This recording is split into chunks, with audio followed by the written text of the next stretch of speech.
რას ფიქრობთ ღარიბაშვილის გადადგომასთან დაკავშირებით? როგორ შეაფასებთ თქვენ მის ამ ნაბიჯს?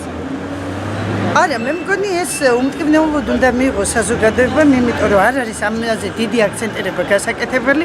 შემცვლელი ყოველთვის გამოინახება და კარგი იქნება თუ გამოინახება საუკეთესო, იმიტომ რომ ამით დიდად წინ არ წავსულყავთ. როგორც ჩანს, მოცემულ სიტუაციაში პოლიტიკური შეხედულებიდან გამომდინარე, პარტიიდან გამომდინარე, ასე იყო საჭირო. ალბათ საქმე მოითხოვდა მის წასვლას, მაგრამ როგორც ასეთი პოზიტიური პიროვნება იყო. არც კი ვიცი პასუხი როგორ გაგცეთ. არ ველოდი ამას.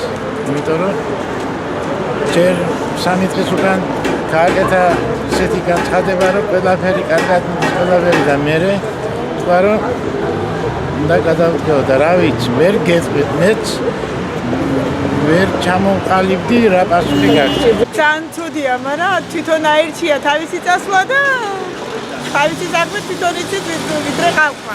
უნდა ყოფილიყო ახალგაზრდა კაცი იყო და გაიგრძელებინა თავის სამსახურს.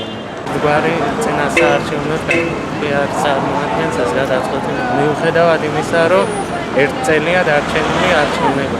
ნათესავებმა მართლა დააღუპეს ღარიბაშვილი. ამაზე მთავარი და თავი ეგ არის, მეტი არაფერი, მეც ვერაფერს ვერ გეტყვი.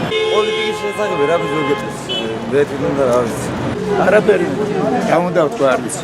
წინს ახლა ახალგაზრდა კაცი იყო. მეკთა მე მგონი არ იყო.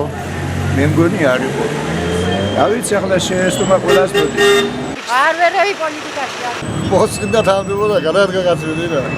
ალასანი არ იყო ცუდი კაცი, მარგველაშვილიც არა ცუდი ადამიანი. და ასე აგრესიულად არ უნდა მოქცეულიყო იმათ.